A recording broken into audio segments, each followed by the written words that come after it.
Greetings, fellow Arkan Smiths. This is James Smith with Knights of the Smith Dinner Table coming at you with another tips and tricks video. Now, as everybody knows, last weekend was GaryCon. I went up there with my family, took the whole family with me. We had a great time, met Nathan and Dante, wonderful, wonderful guys in person just as much as they are online.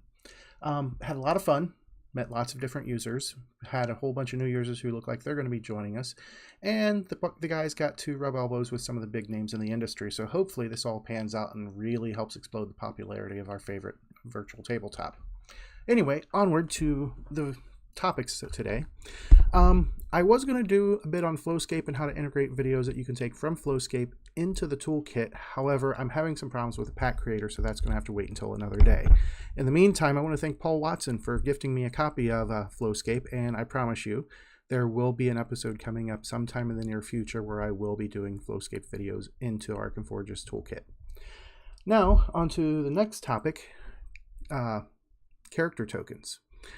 I know everybody's looking forward to it. We have a way to get around the actual unofficial support, or sorry, we have a way to get around not having official support yet.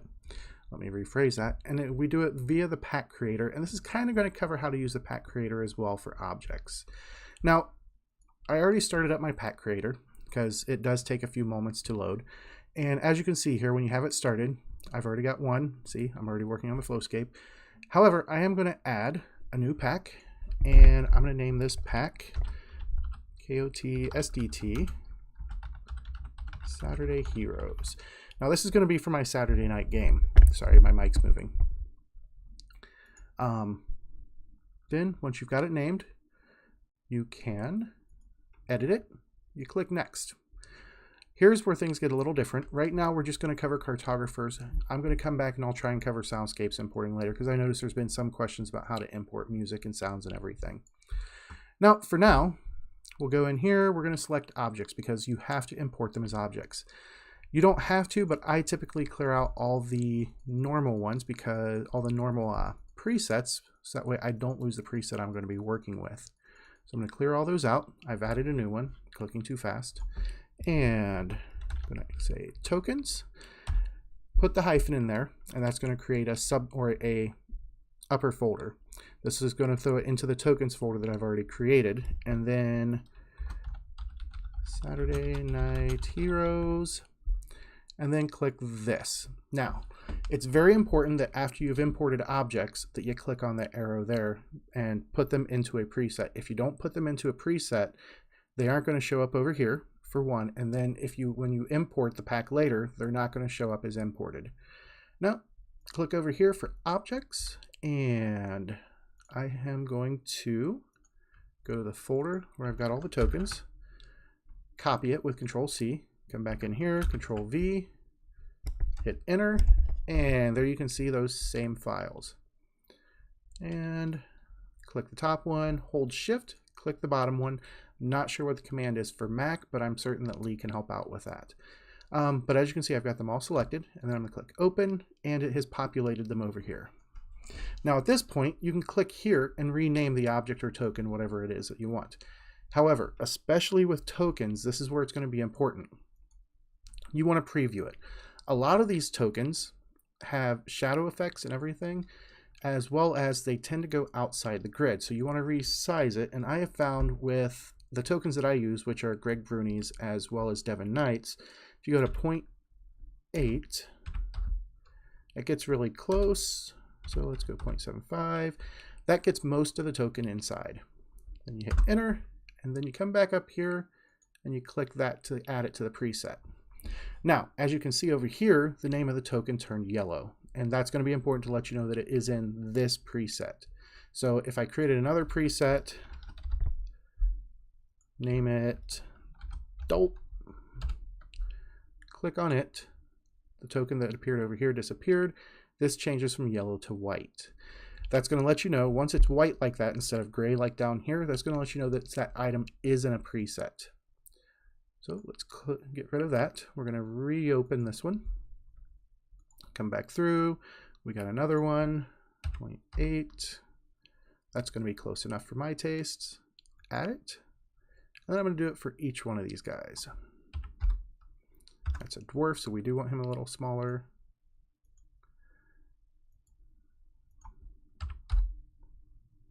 That one looks good.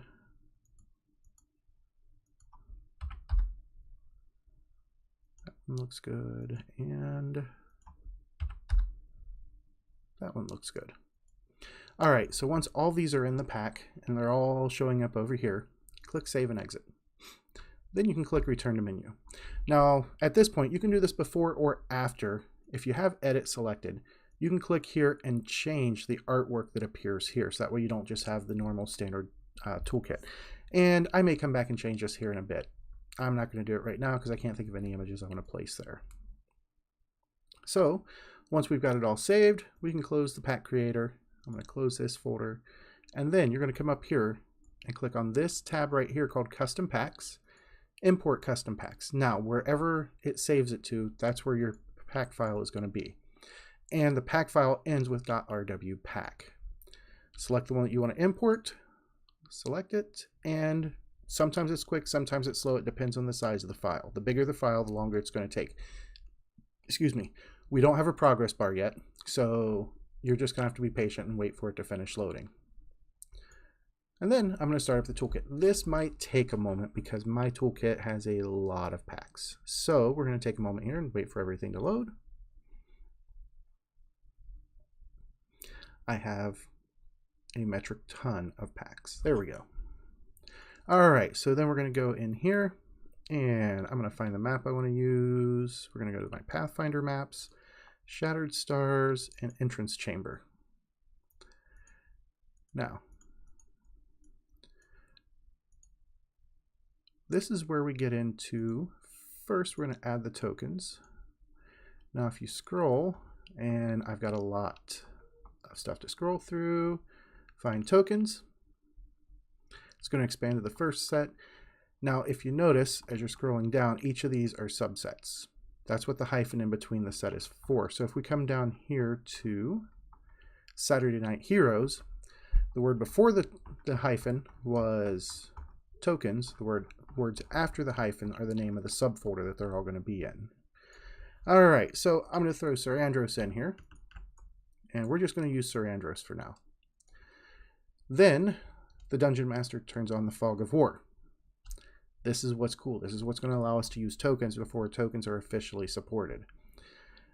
And click on him and say he has a light source. And we're going to do standard torch, which is going to be 8. If you remember one of my previous videos, I discussed that. For Pathfinder and D&D, you want to double the number of, or double the radius for it to work correctly. Then, right over here, light through Fog of War. This is the amazing new feature that we got. All thanks to GaryCon, it was the new one for there. And if you notice, on the screen here, it clears the Fog of War. And actually, let me go ahead and I am going to start my secondary display so you guys can see it from the player's viewpoint. And I'm going to turn off the main display, turn on this, whoops, I didn't mean to turn that one off. Turn on the secondary display. All right, I'm going to go into scenario. Since you guys can't see what I'm actually doing, select the player's map. I'm going to scoot up here. Now, as you can see in your viewpoint, that Fog of War is disappearing for the light. And as the party moves forward, it is clearing the Fog of War. Let me zoom out. Which is amazing. And it looks absolutely amazing as it's happening. Now, one thing of note. This is going to slow things down whenever you're having multiple folks with these lights that see through the Fog of War. Keep in mind, for every 2 that you have, it's going to add a little bit of extra time on it. So, like most of my parties are 6 to 8 people, I am at most only going to put lights on half of them. I'll switch the lights in and out as party members separate, but whenever the light radius overlaps, it starts to cause a little bit of lag. Right now, it can't be helped. It's the way the lighting system's working. So we'll make do with what we've got for now. This is actually a huge step towards getting what we want. Now, what we're going to do is I'm going to move this guy back up here. And if you notice, the Fog of War has not reset. If if you want the Fog of War to reset, which is an amazing thing to do to your party when you're running a dungeon adventure and nobody is hand copying the map, go to, let me switch my view again.